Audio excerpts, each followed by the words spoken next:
আসসালামু আলাইকুম। ক্লাস 10 তোমাদের আগের ক্লাসে একচল বিশিষ্ট দ্বিঘাত সমীকরণের শর্ট প্রশ্নগুলো দেখানো হয়েছিল। পেজ নাম্বার 30-এর যে সমস্ত শর্ট প্রশ্নগুলো ছিল সবগুলোই তোমাদের দেখানো হয়েছে। আজকে আমরা কোষে দেখি 1.4-এর যেগুলো শর্ট প্রশ্ন এবং বড় প্রশ্ন আছে সেগুলো নিয়ে আলোচনায় থাকব। প্রথমেই দেখো যে 1 নম্বরটাই বলেছে নিচের দ্বিঘাত সমীকরণগুলির বীজদ্বয়ের প্রকৃতি নির্ণয় করো। দেখো দ্বিঘাত সমীকরণের বীজদ্বয়ের প্রকৃতি নির্ভর করে নিরূপকটার উপর। নিরূপক অর্থাৎ বি স্কোয়ার মাইনাস 4ac, এই বি স্কোয়ার মাইনাস 4ac-র মান যদি এই দ্বিঘাত সমীকরণের মানটা যদি শূন্য হয় তাহলে সেটার বাস্তব এবং সমান বীজ পাওয়া যায়। যদি নিরূপকটার মান 0 থেকে বড় হয় অর্থাৎ ধনাত্মক যদি মান পাওয়া যায় তাহলে 0-র বড় ধনাত্মক সংখ্যা পূর্ণ সংখ্যা হতে পারে, ভগ্নাংশ হতে পারে, যদি পাওয়া যায় তাহলে সেটাকে আমরা বলবো বাস্তব বীজ আছে এবং তারা অসমান। আর একটা হচ্ছে নিরূপকের মান যদি 0 থেকে কম হয়ে যায়, সেটা ভগ্নাংশ বা যে কোনো পূর্ণ সংখ্যা, ঋণাত্মক পূর্ণ সংখ্যা যদি হয়ে যায় তাহলে সেটাকে বলবো তাদের বীজদ্বয়ের প্রকৃতি হবে, তাদের কোনো বীজদ্বয় পাওয়া যাবে না, অর্থাৎ তাদের সমাধানযোগ্য নয়। তাহলে দেখো আমরা একের দাগের যে অঙ্কগুলো আছে তার মধ্যে তোমাদের দুটো দেখাই। একের দাগের অঙ্ক, 2-এর অঙ্কটা দেখবে। 2-এর অঙ্কটা কি বলেছে দেখো, বলা আছে 3x² মাইনাস 2√6x প্লাস 2 সমান 0। এটা দেখো একটা দ্বিঘাত সমীকরণ, ঠিক আছে, যেখানে x এর সহগ হচ্ছে 2√6 মাইনাস 2√6 হচ্ছে x এর সহগ, আর x স্কয়ারের সহগ হচ্ছে কি 3, আর দুইটা তো আমরা জানি ধ্রুবক পদ।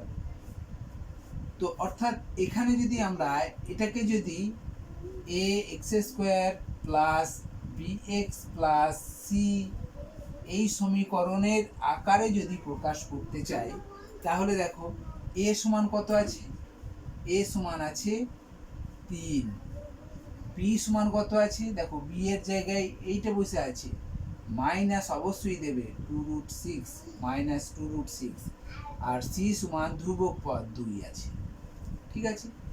এবার দেখো এখানে আমরা বীজের প্রকৃতি নির্ণয় করতে যাব, তাহলে বীজের প্রকৃতি নির্ণয় করার সময় আমাকে কি করতে হবে, নিরূপকটার মান কেমন হবে সেটা দেখতে হবে। নিরূপকটা কি না, বি স্কোয়ার মাইনাস 4ac, এটাকে বলা হচ্ছে নিরূপক। এর সাহায্য নিয়ে আমরা এই সমীকরণটার বীজদ্বয়ের প্রকৃতি নির্ণয় করব। দেখো বি বলতে এখানে কোনটা আছে না, মাইনাস 2√6 তার স্কোয়ার হয়ে গেল, মাইনাস 4a বলতে 3, c বলতে 2, বুঝতে পেরেছি। মাইনাস 2√6 অর্থাৎ মাইনাস 2√6 আবারও মাইনাস 2√6 স্কোয়ার আছে, দুবার গুণ হবে, তাহলে এই মাইনাস প্লাস হয়ে গেল, 2 আর 2 4 লিখে দাও, 2 আর 2 পূর্ণ সংখ্যাগুলো গুণ করে নাও, আর √6 এর সঙ্গে √6 গুণ করলে দেখো 6 হবে, তাহলে 24 হয়ে গেল, ঠিক আছে। তাহলে এখানে হবে 24 মাইনাস 4 3 12 2 24, তাহলে বিয়োগ ফল কত হলো, 24 থেকে 24 বিয়োগ করলে 0, অর্থাৎ নিরূপকের মান 0। তাহলে নিরূপকের মান যখন 0 হয়ে যাবে তখন আমরা আগের ক্লাসেই বলেছিলাম তোমাদেরকে যে তাদের মধ্যে বাস্তব বীজ আছে এবং তারা সমান। অর্থাৎ এই যে একচল বিশিষ্ট দ্বিঘাত সমীকরণ, এই একচল বিশিষ্ট দ্বিঘাত সমীকরণের কি হবে, বীজদ্বয়ের প্রকৃতি হবে তারা বাস্তব এবং তাদের মান হবে সমান, তাই না। তাহলে এইটা এই সমীকরণের বীজদ্বয় কি লিখবে, বীজদ্বয়ের প্রকৃতি হবে বাস্তব এবং সমান। তাহলে এখানে কি হবে, বাস্তব এবং সমান বীজ পাওয়া যাবে, বাস্তব এবং সমান। বুঝতে পেরেছো এটা? যদি দেখো এইটা আমরা 0 থেকে বেশি হয়ে যাচ্ছে, ঠিক আছে, 0 থেকে বেশি যদি হয়ে যায় তাহলে জানতে হবে সেটা কি মান না, তার মধ্যে সেটাও হচ্ছে বাস্তব এবং অসমান বীজ পাওয়া যাবে। এখানে বাস্তব এবং সমান বীজ পাওয়া যাচ্ছে, সেক্ষেত্রে বাস্তব এবং অসমান হবে। যদি দেখো এখানে 0 থেকে কম অর্থাৎ মাইনাস চলে এসছে এখানে, তাহলে সেটা জানতে হবে তাদের মধ্যে কোনো বীজদ্বয় থাকবে না। সেটার একটা আমরা উদাহরণ দিয়ে দেখি। 2-এর দাগের, এখন দেখো 3-এর দাগের অঙ্কটা আছে, সেই 3-এর দাগের অঙ্কটা আমরা দেখব।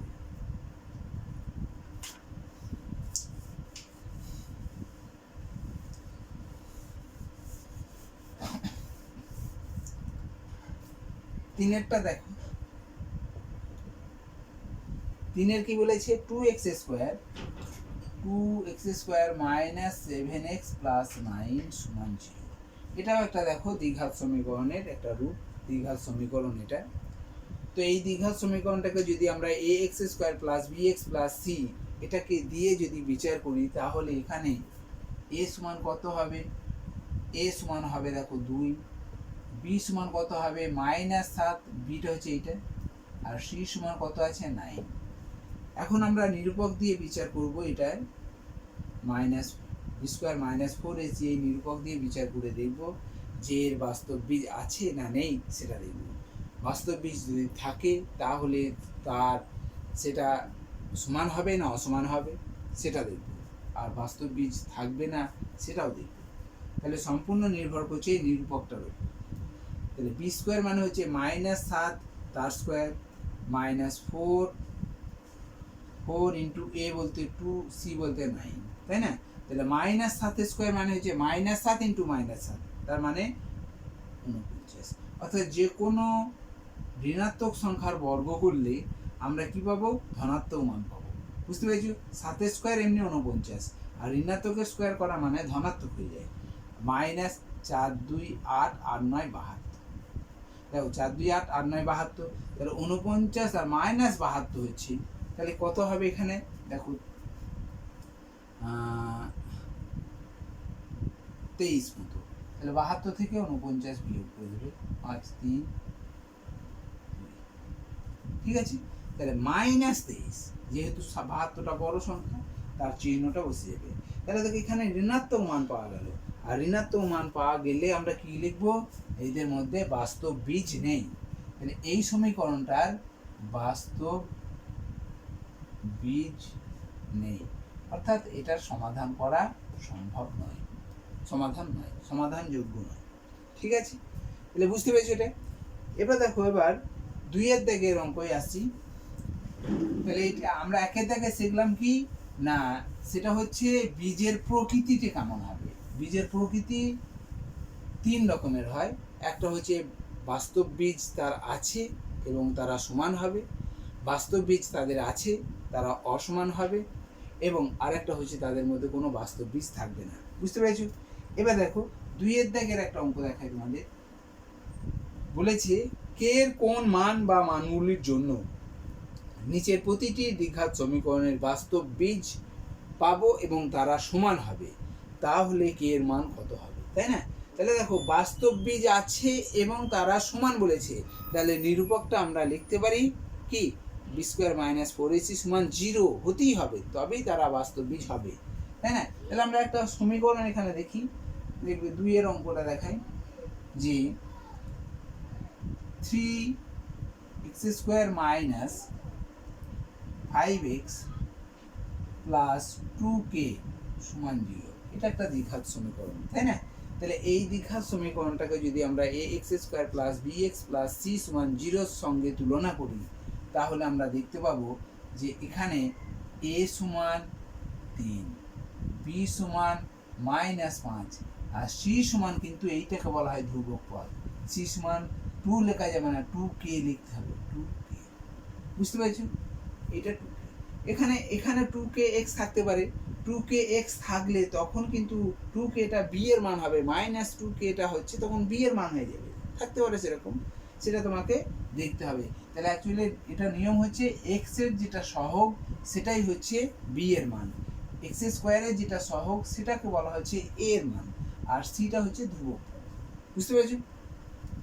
এবার দেখো এখানে বলেছে বাস্তব বীজ পাওয়া যাবে এবং তারা সমান, অর্থাৎ আমরা লিখতে পারি যে শর্তে B square minus four AC সমান 0 এটা হতে হবে, তবেই আমরা তাদের বাস্তব বীজ পাবো এবং সমান বীজ পাবো, তাই না? তাহলে এখানে দেখো এটা আমরা মানটা বসিয়ে দেখি। তাহলে minus five square minus four into A বলতে 3, সি বলতে কত 2k সমান 0। তাহলে মাইনাস ফাইভ স্কোয়ার মানে হচ্ছে 25 মাইনাস 4 3 12 2 24 24k সমান 0। বুঝতে পারছো? 4 3 12 আর 12 2 24 24k বসে যাচ্ছে। এখন আমরা এটাকে কি করব? পক্ষান্তর করব। এটাকে আমরা পক্ষান্তর করব। তাহলে মাইনাস 24k সমান কে এটাকে এইদিকে রাখবো আর ধ্রুবক সংখ্যাটাকে ওইদিকে নিয়ে যাবো, তাই না? তাহলে মাইনাস 25 হয়ে যাবে, কারণ প্লাস 25 ছিল ওইদিকে নিয়ে গেলে মাইনাস 25 হবে। তাহলে মাইনাস 24k সমান মাইনাস 25, তাহলে কে সমান কত হবে? মাইনাস 25 বাই মাইনাস 24, এই মাইনাস কেটে গেল, তাই না? তাহলে কে সমান কত হলো?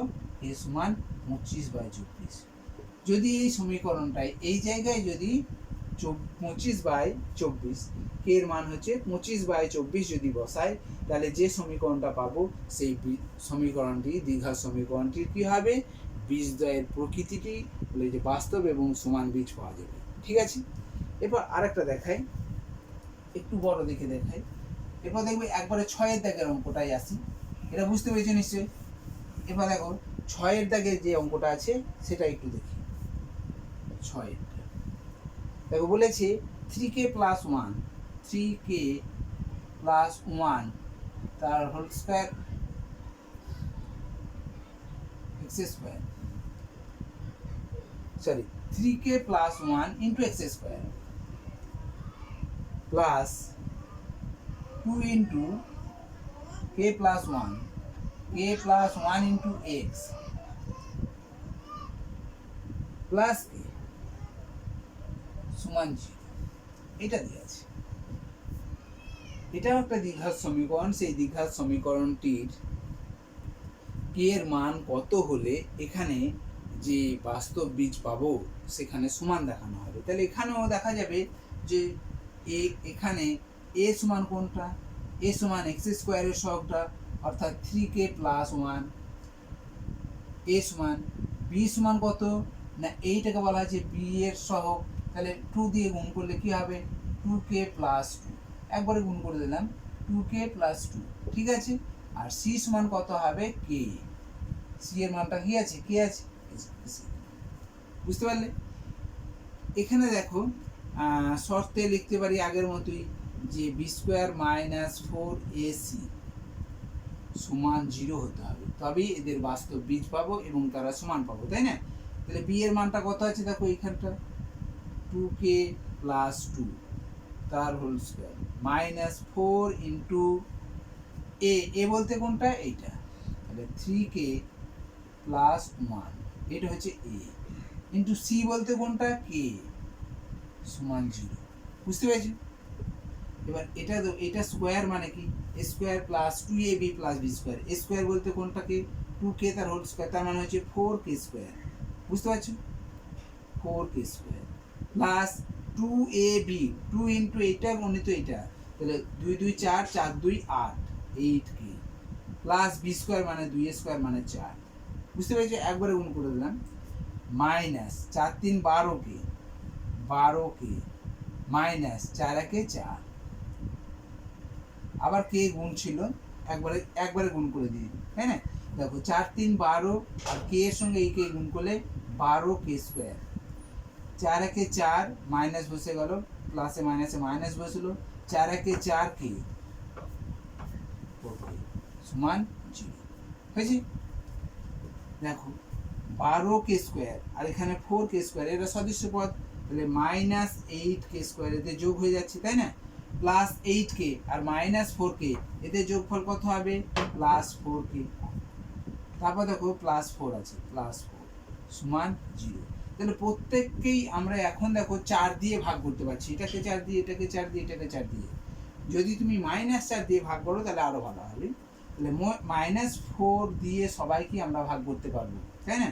তাহলে দেখো 2k² হবে, -4 দিয়ে যদি আমরা ভাগ করি তাহলে +2k², -4k কে যদি 4 দিয়ে ভাগ করি তাহলে থাকবে k শুধু, প্লাস 4k 4 দিয়ে ভাগ করলে 1 হবে, সমান 0। তাহলে এটাকেও আমরা -4 দিয়ে ভাগ করছি, তার মানে 0 হয়ে যাচ্ছে, তাহলে এটা সমান 0, তাই না? এবার দেখো এটা সমান 0 যদি হয় তাহলে 2 1 2 উৎপাদক বিশ্লেষণ করতে পারবো, 2 থেকে 1 বিয়োগ করলে দেখো 1 পাবো, তাহলে 2k² মাইনাস 2 মাইনাস 1k।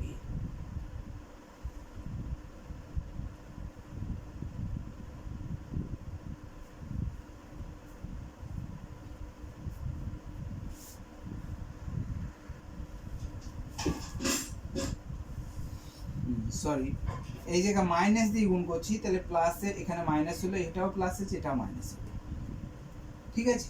তাহলে দেখো 2 এখানে বিয়োগ চিহ্ন থাকার জন্য বিয়োগ করে দেখাতে হবে, ঠিক আছে? -1 সমান 0, বা 2k² minus 2k minus minus plus k -1 সমান 0। এখানে দেখো আমরা 2k কমন নিতে পারবো, তাহলে k -1 প্লাস 1 কমন নিতে পারবো, এখান থেকে 1 কমন নেওয়া মানে যা আছে তাই বসে যায়, তাহলে k -1 আর পড়ে থাকছে 2k প্লাস 1 সমান 0। তাহলে এখানে দুটো রাশির গুণফল 0 হতে পারে, তাই না? তাহলে k -1 সমান 0, আর k সমান কত হবে? k সমান দেখো 1টা ওই দিকে নিয়ে গেলে +1 হয়ে যাবে। আবার 2k প্লাস 1 সমান 0, তাহলে 2k সমান কত? 1টাকে ওই দিকে নিয়ে পক্ষান্তর করলে -1 হলো, তাহলে k সমান -12, তাই না? k দ্বিগুণ আছে তাহলে এদিকে আনলে ভাগ হয়ে যাবে, তাহলে k এর মান যদি 1 অথবা -12 जो হয় তাহলে এই সমীকরণটার বীজদ্বয়ের প্রকৃতি হবেন তারা কি বাস্তব এবং তারা সমান হবে। বুঝতে পেরেছো? বাকি অঙ্কগুলো তোমরা নিজের একটু চেষ্টা করবে। এবার 3 দাগের একটা দেখাই।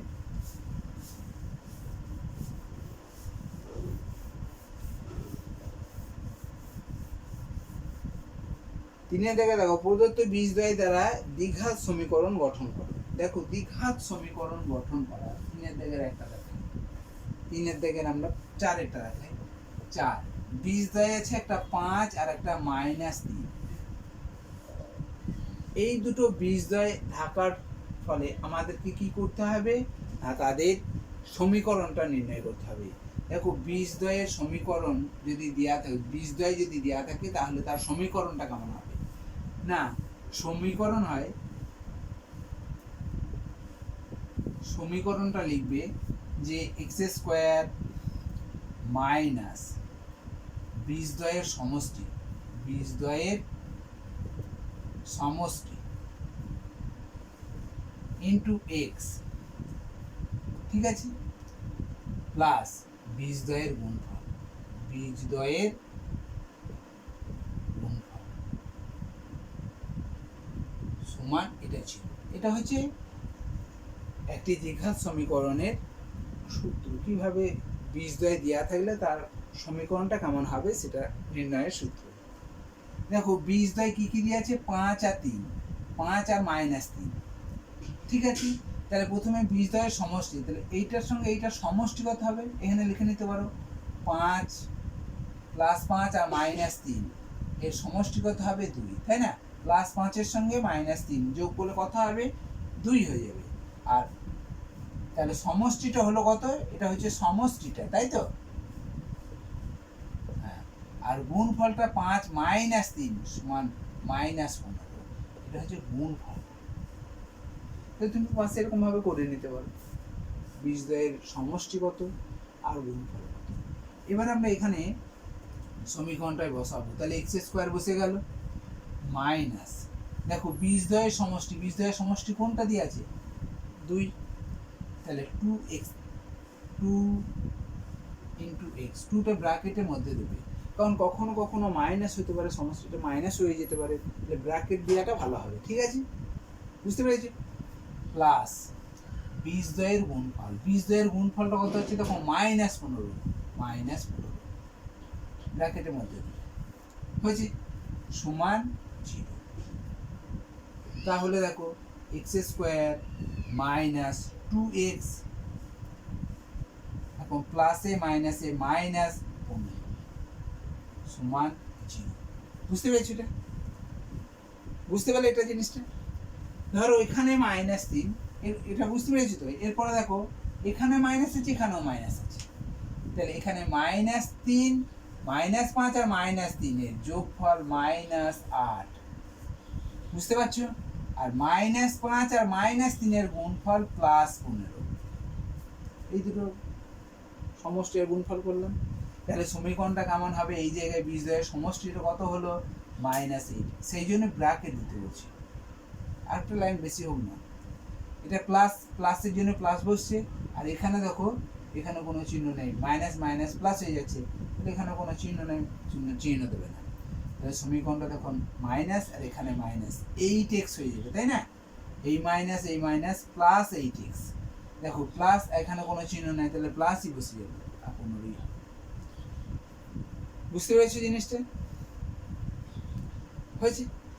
ধরো এইটা মাইনাস আছে, এটা প্লাস আছে, তাহলে কি করে করবো? না এটা মাইনাস আর এখানে প্লাস, তাহলে -5 আর +3 এদের সমষ্টি কত হয়ে যাবে? না -2 হয়ে যাবে। ঠিক আছে, -5 আর +3 15 হবে। তাহলে এখন দেখো এই সমষ্টির জায়গায় কত বসাবে? 2 বসাবে, তাহলে এখানে 2 বসাবে। ঠিক আছে, আর 15 জায়গায় এখানে মাইনাস বসাবে, তাহলে দুটোই মাইনাস হয়ে যাচ্ছে, তাহলে এখানে মাইনাস, এই মাইনাস প্লাস, আর 2 আর x গুণে 2x হয়ে যাবে, আর প্লাসে মাইনাসে মাইনাস হয়ে যাবে 15 সমান 0। তাহলে এই বীজদ্বয়ের যদি বীজদ্বয় দেওয়া থাকে, তাহলে এরকম ভাবে তোমরা সমীকরণটা গঠন করবে। ঠিক আছে, এর জন্য কখনো কখনো 2 নম্বরও দেওয়া থাকে, তো এটা ভালো করে দেখে নেবে একবার। হয়েছে? তো 1 নম্বরও থাকে, 2 নম্বরও থাকে, তো তোমরা ভালো করে বুঝতে পারলে তুমি 1 নম্বর বা 2 নম্বর যাই থাকুক না কেন, আমরা অঙ্কটা পারবো। এরপরে আসি 4-এর দাগের যে অঙ্কটা দিয়ে আছে, দেখো 4-এর দাগের অঙ্কটা কি বলেছে? বলেছে m এর মান কত হলে 4x² + 4 × 3m - 1 × x plus m + 7 সমান 0। আবার একবার সমীকরণটা লিখি, 4x² + 4 × 3m - 1x plus m + 7 সমান 0। বলেছে m এর মান কত হলে এই সমীকরণটির বীজদ্বয় পরস্পর অনন্যক হবে। বীজদ্বয় পরস্পর অনন্যক, দেখো বীজদ্বয়ই আমরা জানি না, আমরা তাহলে ধরে নিতে পারি, তাহলে ধরি একটি বীজ আলফা, অপর বীজ হবে 1/α, কারণ আলফার অনন্যক হচ্ছে 1/α। আলফা আছে, অনন্যক কিভাবে বুঝবে? না আলফার এর তলায় 1 আছে, এর অনন্যক এর উল্টোটা 1/α। একই রকম ভাবে যদি স্যার 1/α অনন্যক কত হবে? তাহলে α/1 হয়ে যাবে, তার মানে α/1 মানে হচ্ছে আলফা, তাহলে আলফার অনন্যক হচ্ছে কি 1/α। আবার 1/α অনন্যক হবে কি শুধুমাত্র আলফা, তাহলে একটা আলফা ধরেছি, তাহলে অপরটা নিশ্চয়ই তাহলে 1/α হবে। দেখো যখন দুটো বীজদ্বয় বলে দেওয়া থাকবে, তখন আমরা কি করতে পারি? বীজদ্বয়ের সমষ্টির যে সূত্র, গুণফল, বীজদ্বয়ের গুণফলের যে সূত্র, সেই সূত্রটা আমরা এখানে ব্যবহার করতে পারি। বলো বীজদ্বয়ের গুণফলের সূত্র কি? বীজদ্বয়ের গুণফল, গুণফল কি সূত্র? বীজদ্বয়ের গুণফল সূত্র আমাদের মনে আছে, দ্বিঘাত সমীকরণে বীজদ্বয়ের গুণফল হচ্ছে c/a, অর্থাৎ ধ্রুবক পদ বাই x² সহগ। উপরে ধ্রুবক পদ বাই এক্স স্কোয়ার সহগ। বলো এই সমীকরণটাতে ধ্রুবক পদ কোনটা? এইটাকে বলা হয় ধ্রুবক পদ। তাহলে এখানে এম প্লাস বসে গেল। এ বলতে এক্স স্কোয়ারের সহগ, তাহলে কত হবে 4। বুঝতে পেরেছি? তাহলে বীজদ্বয়ের গুণফল আমাদের জানা আছে, তাহলে আমরা লিখতে পারি না যে শর্তে m প্লাস 7/4 সমান কত না, এটা বীজদ্বয়ের গুণফল জানতে পারলাম। তাহলে এই দুটো গুণ করলে বীজদ্বয়ের গুণফল হয়ে যাবে। তাহলে আলফা ইন্টু 1/α। বুঝতে পারলে? তাহলে বীজদ্বয়ের গুণফল তো এটা, বীজদ্বয়ের গুণফল এটা, আমাদের বীজদ্বয় জানা আছে, তাদের গুণফল লিখতেই পারি এখানে। তাহলে এখানে দেখো আলফা কেটে দিলাম, তাহলে m প্লাস 7/4 সমান 1, এই তলায় 1। এবার কোনাকুনি গুণ করে নাও, তাহলে m প্লাস 7 সমান দেখো 4, বা m সমান কত হবে, বা m সমান হবে 4, 7টা ওইদিকে নিয়ে গেলাম -7, তাহলে m সমান -3। যদি এখানে এই সমীকরণটার m এর মান যদি -3 হয়, তাহলে যে সমীকরণটা পাওয়া যাবে দ্বিঘাত সমীকরণটা, সেই সমীকরণটার একটা বীজ এবং অপরটি, একটি বীজ আর অপরটি যে বীজটা পাওয়া যাবে তারা পরস্পর অনন্য। ধরো আমি মনে করছি যে এটার একটা বীজ 2 হলো, তাহলে আর একটা বীজ হবে 1-এর 2, হয় 7 হলো, তাহলে একটা 7 হলে আর একটা হবে 1-এর 7। বুঝতে পেরেছো? তাহলে এখানে m এর মান -3 হলে এই সমীকরণটার বীজদ্বয় কি হবে? পরস্পর অনন্য হবে, একটা আর একটার সঙ্গে অনন্য হয়ে যাবে। ঠিক আছে? তাহলে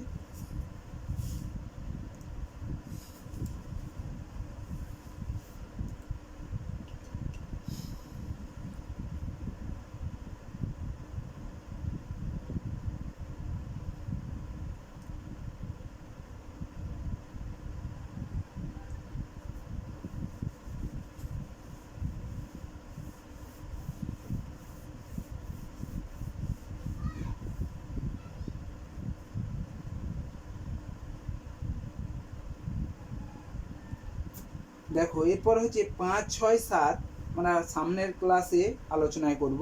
আমরা এখন 9-এরটাতে একটু দেখি।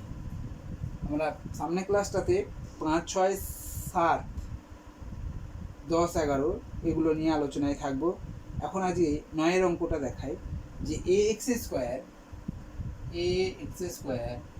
প্লাস bx প্লাস c সমান 0।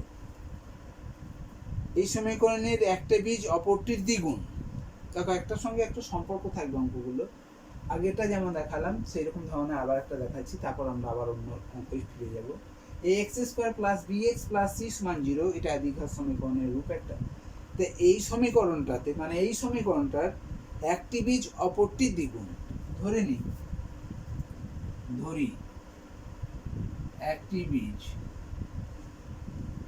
আলফা, তাহলে অপর বীজ কি হবে? অপর বীজটি হবে এর দ্বিগুণ মানে 2α। বুঝতে পারলে? একটি বীজ অপর বীজটির দ্বিগুণ, তার মানে একটা আলফা হলে আর একটা হবে 2α, তাই না?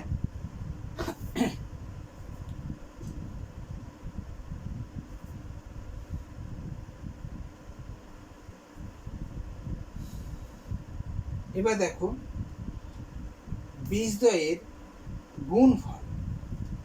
বীজদ্বয়ের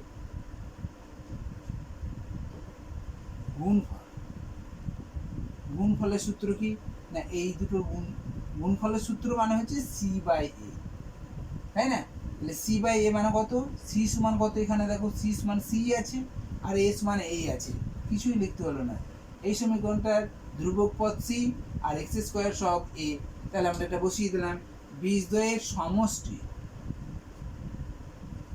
সমষ্টি সূত্র কত না -b/a, তাই না? তাহলে -b/a, এখানে -b/a বসে যাবে। এখন তোমাদের একটা বীজ আলফা আছে, অপর বীজটি 2α, তাই না? তাহলে একটি আলফা হলে অপরটি কি হবে? 2α হবে। এবং এদের গুণফল আর সমষ্টি কত হবে?